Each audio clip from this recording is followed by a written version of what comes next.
Assalamualaikum warahmatullahi wabarakatuh. Perkenalkan, nama saya Lydia Kandau, NIM 1915037. Yang pertama-tama yang terhormat kepada Ibu Siska Dwi Pramelita, MPSI Psikolog, selaku dosen pengampuh mata kuliah Psikologi Perkembangan. Baiklah, video ini untuk memenuhi nilai ujian akhir semester mata kuliah Psikologi Perkembangan tahun 2020. Adapun yang kedua, perkembangan otak pada anak usia 2 tahun. Perkembangan otak anak usia 2 tahun berkembang hampir 75% dari volume otak orang dewasa. Otak yang berkembang tersebut meningkatkan memori untuk keterampilan observasinya yang telah disempurnakan. Contohnya seperti mulai mengurutkan bentuk, mulai mengingat wajah, mulai memberikan warna seperti warna merah, membangun bentuk balok, dan seperti lainnya. Adapun yang ketiga, perkembangan motorik halus dan motorik kasar pada usia anak 2 tahun. Yang pertama, motorik kasar.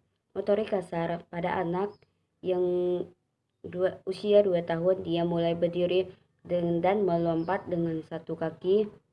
Dan yang kedua, menangkap bola besar dengan menggunakan kedua tangan. Dan yang ketiga mengendarai sepeda roda 3. Adapun yang kedua, motorik halus.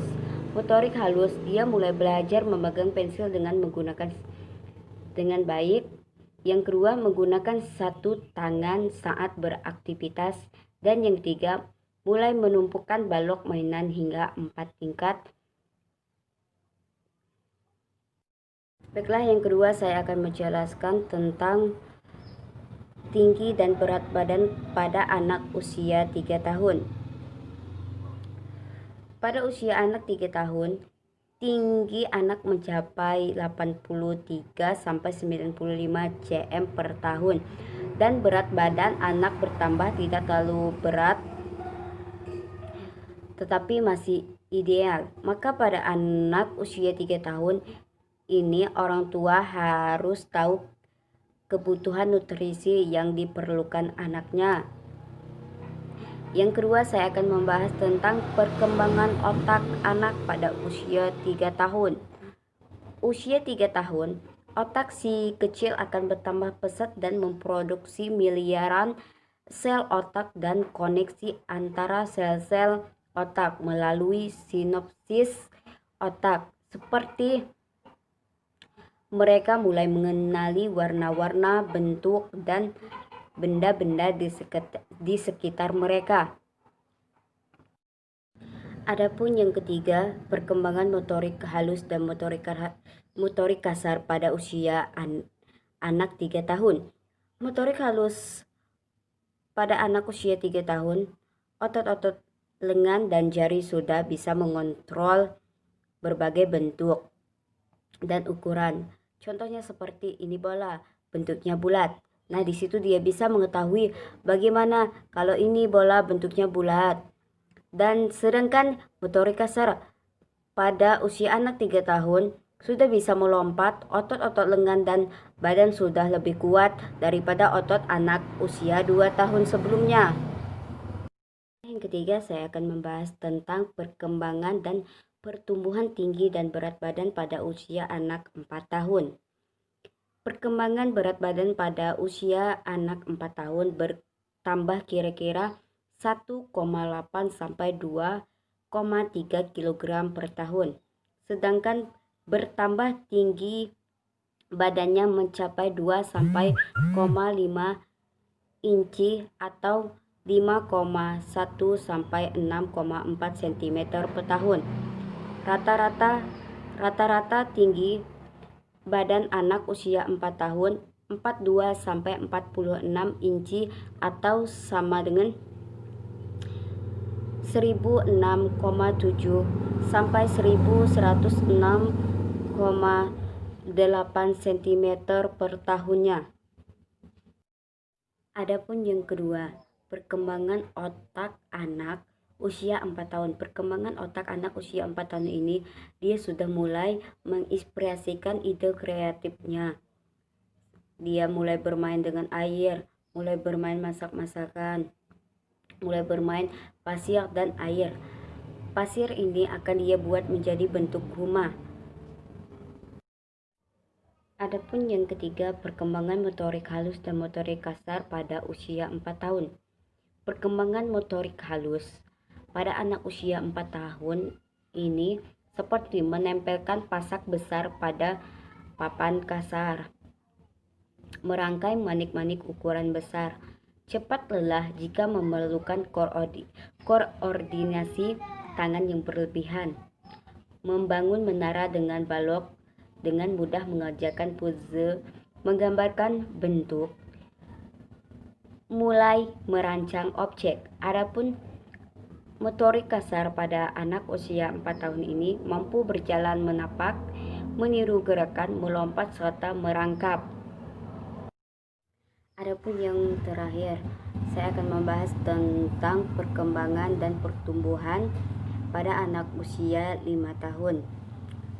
Pada anak usia 5 tahun bertambah berat badannya 4 sampai 5 pound atau 1,8 sampai 2,3 kg per tahun, dan berat badannya rata-rata 38 sampai 48 pound atau 17,5 sampai 200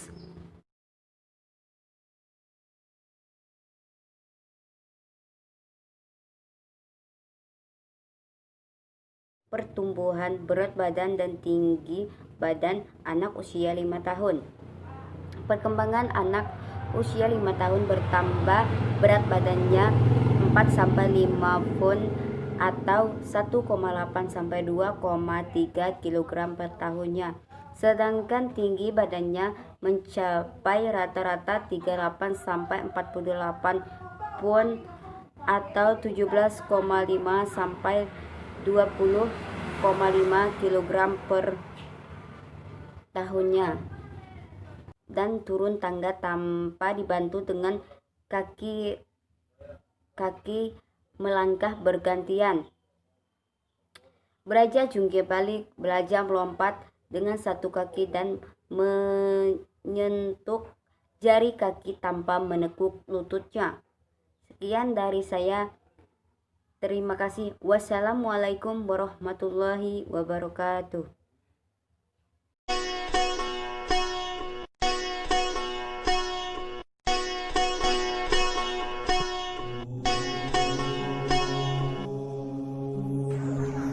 Assalamualaikum warahmatullahi wabarakatuh. Perkenalkan, nama saya Lisa Alvina, NIM 1915039, Prodi BKPI 2B. Video kali ini saya buat untuk memenuhi nilai ujian akhir semester mata kuliah Psikologi Perkembangan tahun 2020, dosen pengampu Ibu Siska Dwi Paramita, MPSI Psikolog. Di sini saya akan menjelaskan tentang perkembangan kognitif yang terdiri dari perkembangan persepsi, perkembangan daya ingat atau memori, dan perkembangan bahasa. Baiklah kepada teman-teman yang lainnya, selamat menonton video saya. Langsung saja kepada perkembangan kognitif sendiri, mempunyai arti yaitu perkembangan anak-anak untuk mengeksplorasikan lingkungan karena bertambah besarnya koordinasi dan pengendalian motorik. Maka dunia kognitif anak usia ini sangat bertumbuh pesat, makin kreatif, bebas, dan imajinatif. Perkembangan kognitif sendiri menurut seorang ilmuwan Piaget menjelaskan bahwa perkembangan kognitif pada masa awal anak-anak dinamakan tahap pra-operasional yang berlangsung pada usia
tahapan kedua dari 4 tahapan.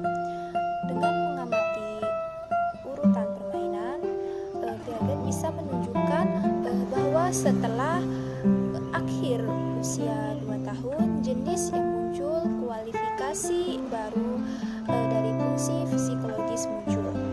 Pemikiran praoperasi dalam teori Piaget adalah prosedur melakukan tindakan anak secara mental yang objektif. Dalam tahapan ini, anak mengembangkan keterampilan berbahasanya. Mereka mulai mempresentasikan benda-benda dengan kata-kata dan gambar. Bagaimanapun mereka masih menggunakan penalaran intuisi bukan logis. Di permulaan tahapan ini mereka cenderung egosentris, yaitu mereka tidak dapat memahami tempatnya di dunia dan bagaimana hal tersebut berhubungan satu sama lain. Mereka kesulitan memahami satu sama lain. Tetapi seiring pendewasaan, kemampuan untuk memahami persepsi orang lain semakin baik. Anak memiliki pikiran yang sangat imajinatif di saat ia dan menganggap setiap benda yang tidak hidup pun memiliki perasaan. Jadi di tahap ini anak-anak sangat berpikir imajinatif. Anak usia 2 sampai 3 tahun ya, 2 sampai 5 tahun ya, sangat berpikiran imajinatif menurut tokoh Piaget ini. Selanjutnya saya akan menjelaskan tentang perkembangan persepsi pada masa awal anak ini. Pada masa perkembangan persepsi, seorang anak dapat melihat objek-objek yang jauh dan hampir sempurna. Tetapi di sini mengalami kesukaran dalam memfokuskan penglihatan pada objek-objek yang dekat. Selanjutnya saya akan menjelaskan tentang perkembangan daya ingat atau memori pada masa awal anak ini. Jadi perkembangan memori anak usia 2 sampai 5 tahun ini, perkembangan memori diartikan sebagai perkembangan kemampuan seseorang individu untuk menyimpan informasi, untuk menyimpan, mempertahankan, dan mengingat kembali informasi dan pengalaman yang pernah didapatnya atau pernah dialaminya. Dalam komponen perkembangan anak usia 2 sampai 5 tahun ini, ada 2 komponen dasar, yaitu ada memori jangka pendek dan memori jangka panjang. Di sini memori jangka pendek sendiri sering diukur dengan rentan memori, yaitu jumlah item yang dapat diulang kembali dengan tepat sesudah satu penyajian tunggal. Jadi dibandingkan orang dewasa, anak usia 2 sampai 5 tahun ini mungkin lebih cepat mengingat. Gimana? Karena anak-anak pada usia ini otaknya masih encer. Ia mudah mengingat apapun yang pernah dialaminya, dalam baik itu jangka pendek, jangka panjang atau jangka lainnya ya, atau yang lainnya. Di anak kecil lebih mungkin dalam untuk menyimpan materi berupa visual dalam jangka pendeknya. Selanjutnya yaitu memori jangka panjang. Anak usia 4 tahun sudah mencapai ketepatan 75% dari waktunya dalam merealisasikan gambar-gambar yang telah diperlihatkan 1 minggu sebelumnya. Dan anak-anak juga memiliki memori rekognisi yang baik, sekalipun telah mengalami penundaan untuk jangka waktu yang lama. pada usia ini mampu mengingat dengan jelas, biarpun kejadiannya sudah begitu lama atau jangka waktu yang lama.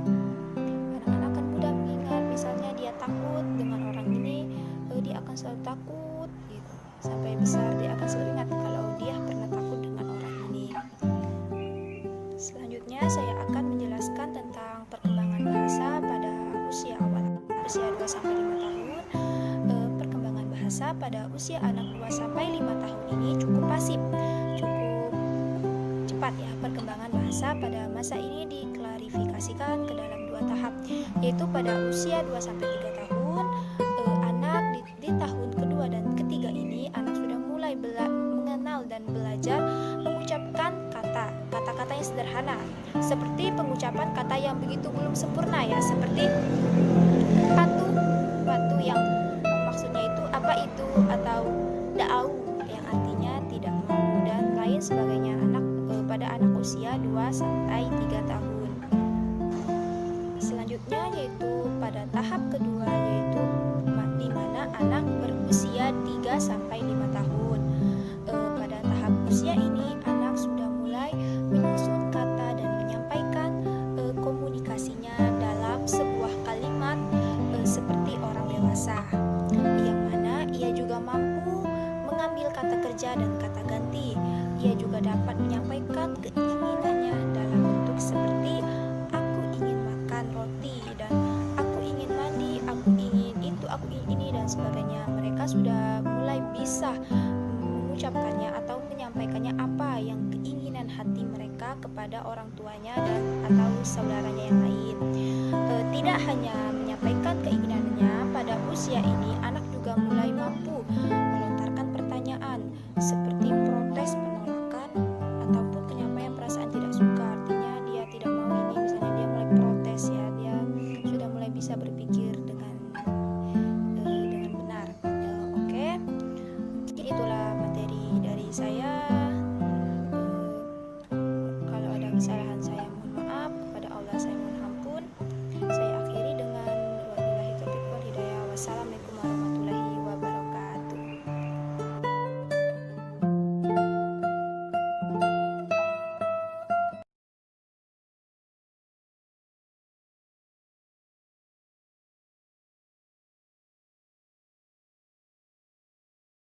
Assalamualaikum warahmatullahi wabarakatuh. Perkenalkan, nama saya Laura Lestari dari kelas BKPI 2B NIM 1915041.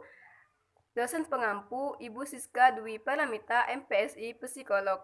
Video ini untuk memenuhi nilai ujian akhir semester mata kuliah Psikologi Perkembangan tahun 2020. Saya di sini akan menjelaskan tentang perkembangan masa awal anak usia 2-5 tahun, perkembangan emosi dan perkembangan psikososial, terdiri dari perkembangan kemampuan bermain, perkembangan hubungan dengan teman sebaya, dan perkembangan hubungan dengan orang tua. Baiklah, pertama-tama saya akan menjelaskan tentang perkembangan emosional dan sosial. Tahap perkembangan ini memang umumnya dimulai pada usia anak 2 tahun.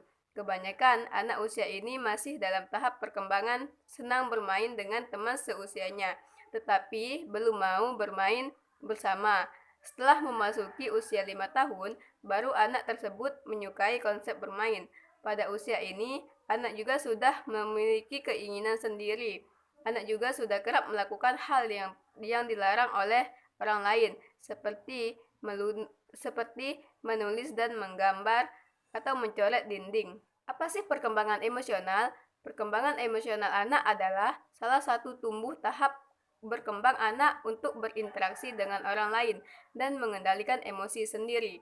Dalam perkembangan emosional, anak mulai belajar menjalin hubungan dengan teman dan lingkungannya. Menjalin hubungan sosial dengan teman dan lingkungannya juga sudah menjadi proses untuk belajar berkomunikasi, berbagi, dan berinteraksi. Perkembangan emosional dan sosial anak usia dini semakin bertambah usia anak. Menjelang usia 2 tahun, tepatnya saat anak usia berumur 18 bulan. Ia sedang gemar belajar untuk menyikat gigi tanpa bantuan orang lain. Anak juga sudah mampu minum sendiri dengan gelas, membantu pekerjaan rumah meski hal sederhana, sampai makan sendiri tanpa perlu bantuan orang lain. Ketika anak berumur 2-3 tahun, perkembangan emosional dan sosial belum stabil karena masih menjadi kebiasaan si kecil. Ketika usia balita 2 tahun adalah masa anak belajar mandiri, melakukan banyak hal sendiri yang berhubungan dengan perkembangan emosional. Selanjutnya, saya akan menjelaskan tentang perkembangan kemampuan bermain. Tipe bermain anak memiliki bentuk yang paling sederhana, yaitu meliputi pergerakan otot yang berulang-ulang, seperti mengelindingkan bola. Ketika keterampilan motorik anak lebih berkembang, anak-anak sudah mulai berlari, berlompat, menendang, mengejar, dan lain sebagainya. Pada usia anak ini, atau pada masa ini, anak sangat aktif, kontrol motoriknya sudah baik, sehingga sudah bisa turun atau naik tangga, mampu untuk menjalankannya sendiri, dan dapat meloncat-loncat. Serta pada umur 5 tahun, gerak hampirnya menyerupai orang dewasa. Koordinasi motorik halus bertambah baik, sehingga sudah bisa menyikat gigi dan menyisir rambut. Adapun perkembangan bermain yang dapat membantu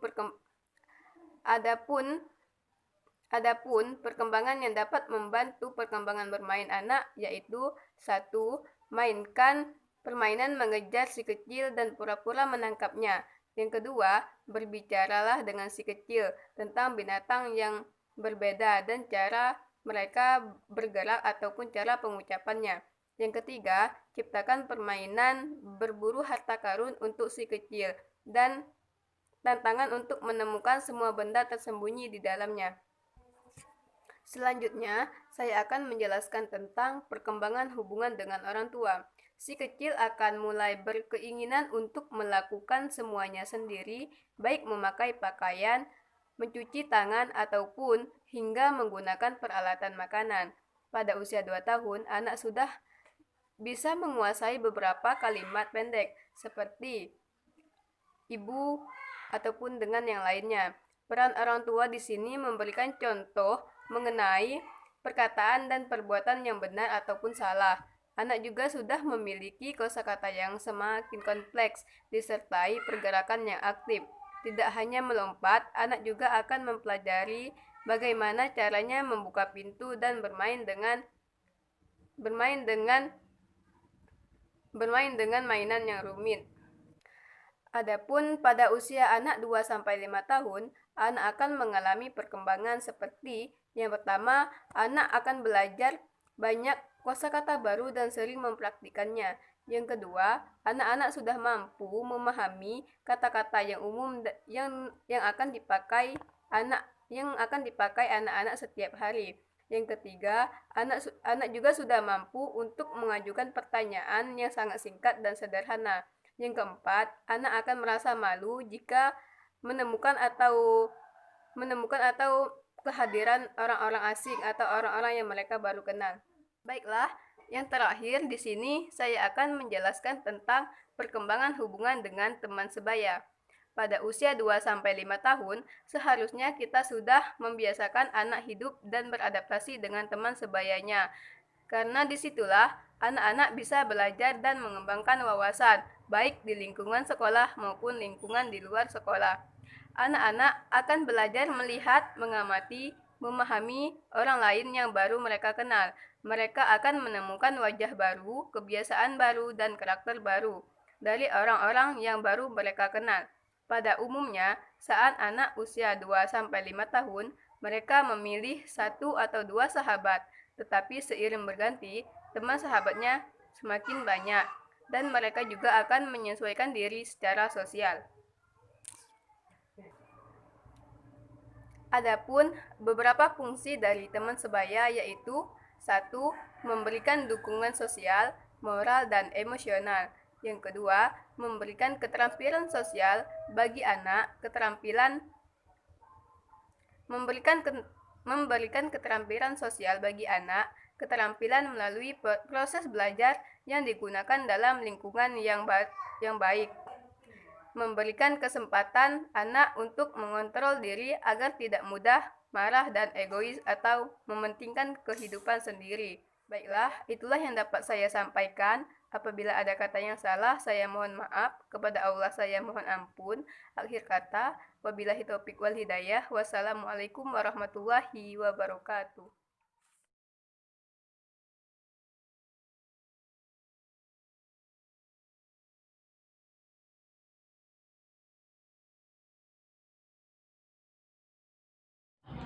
Assalamualaikum warahmatullahi wabarakatuh. Saya Meita Barokah dengan NIM 1915043, kelas BKPI 2B. Baiklah, video ini dibuat untuk memenuhi nilai ujian akhir semester mata kuliah Psikologi Perkembangan tahun 2020 dengan dosen pengampu Ibu Siska Dwi Paramita, MPSI Psikolog. Baiklah, materi yang akan saya bahas di sini yaitu masalah yang terjadi pada perkembangan masa awal anak serta penyebab dan penanganannya. Masalah-masalah tersebut yaitu anak yang mengalami tantrum, anak yang sulit diarahkan, dan anak hiperaktif.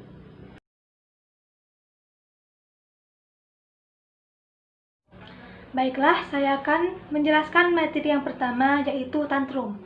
Tantrum merupakan keadaan ketika anak meluapkan emosinya dengan cara menangis sekencang-kencangnya, menjerit-jerit, berguling-guling di lantai, dan lain sebagainya.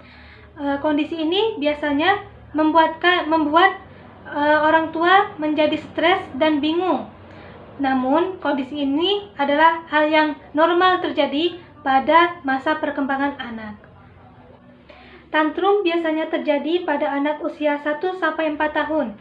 Penyebab tantrum ini pada umumnya karena keterbatasan bahasa pada anak, sehingga dia mencoba mengekspresikan emosinya dengan cara menangis, menjerit-jerit, berguling-guling, dan lain sebagainya.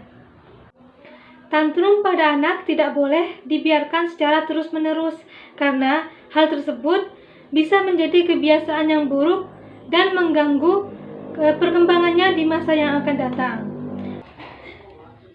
Berikut adalah cara mengatasi tantrum pada anak. Yang pertama, tetap tenang. Orang tua harus tetap tenang dan jangan membalas berteriak kepada anak ataupun memaksa anak untuk menghentikan amukannya.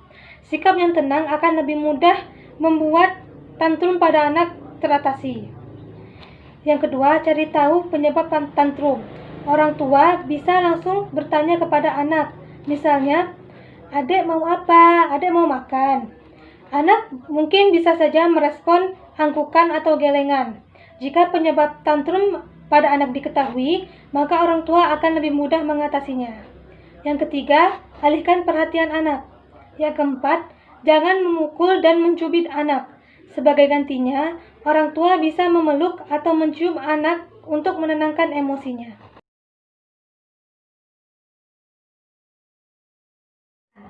Anak pada usia 2 tahun sudah mampu merasakan berbagai emosi, seperti bahagia, marah, sedih, dan takut. Anak juga sudah memiliki tujuan dan keinginannya sendiri. Jika kedua hal ini terjadi bersamaan, maka anak akan sulit diatur. Kontrol emosi dan kontrol diri merupakan kemampuan yang belum dimiliki oleh anak. Artinya, ia belum mampu mengendalikan pikiran dan perasaannya. Hal ini juga dipicu jika saat bayi ia tidak terbiasa mengatasi kondisinya sendiri. Sebagian besar bayi yang menangis di tengah malam, misalnya, tentu akan langsung ditenangkan oleh ibu dan ayahnya dengan cara diusap-usap, digendong, dan sebagainya. Selain itu, jadi tidak terlatih mengontrol emosi. Anak juga terbiasa mengandalkan ibu dan ayahnya untuk mengatasi apa yang ia rasakan. Peran orang tua sangat dibutuhkan dalam melewati masa usia 2 tahun ini. Cara yang bisa dilakukan untuk meredakan situasi ini yaitu yang pertama, emosi orang tua harus terlebih dahulu dijaga. Saat anak mulai susah diatur, orang tua harus tenang. Emosi orang tua yang meningkat akan membuat anak semakin emosional. Yang kedua, setelah anak tenang, orang tua harus membantu anak mengungkapkan sesuatu dengan cara berbicara yang baik. Dengan penyampaian yang tenang, anak juga akan mencontoh melakukannya dengan tenang pula. Yang ketiga, orang tua juga harus memberikan dengan mengajari anak perbedaan mana yang benar atau yang salah. Biasakan menjelaskan apa yang boleh dan tidak boleh dilakukan. Berkomunikasi dengan terbuka dan hangat akan membuat anak paham bahwa ada hal yang tidak boleh dia lakukan beserta alasannya. Dengan begitu, saat ia menginginkan hal yang dilarang, ia paham apa yang harus dilakukannya. Dengan memahami penyebab mengapa anak susah diatur, orang tua akan tahu cara yang tepat untuk membuat anak tersebut mengikuti aturan.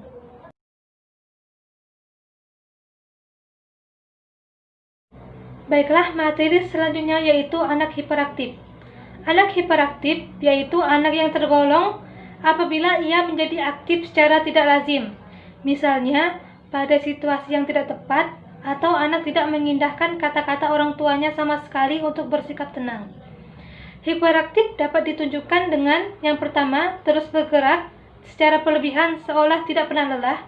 Yang kedua, agresif dalam bersikap dan berkata kasar. Yang ketiga, impulsif atau tidak bisa berpikir sebelum bertindak. Misalnya, anak merusak mainan favoritnya sendiri, baru kemudian ia menyesal. Yang keempat, tidak bisa fokus, selalu ganti-ganti aktivitas dan susah diajak bicara. Hiperaktif menyebabkan banyak masalah karena seseorang yang hiperaktif tidak dapat berkonsentrasi. Hiperaktif umumnya dikaitkan dengan attentional deficit hyperactivity disorder atau ADHD, alias gangguan yang menyebabkan seseorang menjadi terlalu aktif, tidak bisa berkonsentrasi dan impulsif. ADHD sering kali terjadi muncul pada anak-anak kecil. Hiperaktif seringkali merupakan gejala dari masalah lain, termasuk penyakit mental dan fisik. Jadi hiperaktif itu sendiri adalah kondisi, bukan sesuatu penyakit yang berdiri sendiri. Penyebab paling umum anak hiperaktif yang pertama adalah ADHD, yang kedua hipertiroidisme atau kadar hormon terlalu tinggi di dalam tubuh, yang ketiga gangguan otak dan gangguan saraf pusat, yang keempat gangguan psikologis. Ciri-ciri anak hiperaktif yang pertama kesulitan dalam berkonsentrasi, yang kedua berperilaku impulsif, yang ketiga berbicara yang tidak pada tempatnya, yang keempat, berkata-kata tanpa berpikir. Yang kelima, memukul saudaranya atau temannya. Yang keenam, banyak bicara. Hiperaktif dapat diatasi dengan berkonsultasi. Diagnosis dan perawatan awal akan memberikan hasil yang terbaik, tentunya dengan penanganan terhadap penyebab hiperaktif itu sendiri. Apabila hiperaktif disebabkan oleh kondisi penyebab seperti gangguan tiroid, gangguan otak, atau gangguan saraf pusat, anak memerlukan pengobatan untuk mengatasi kondisi tersebut. Sedangkan, kalau hiperaktif disebabkan oleh gangguan emosional, anak memerlukan bantuan dari spesialis kesehatan mental bersamaan dengan pengobatan atau terapi perilaku kognitif. Penanganan kondisi hiperaktif membutuhkan dukungan dan bantuan dari orang-orang di sekitar anak, terutama keluarga. Keluarga harus menggali banyak informasi soal kondisi ini. Itulah penjelasan dari saya. Kurang lebih saya mohon maaf. Kepada Allah saya mohon ampun. Saya akhiri. Wassalamualaikum warahmatullahi wabarakatuh.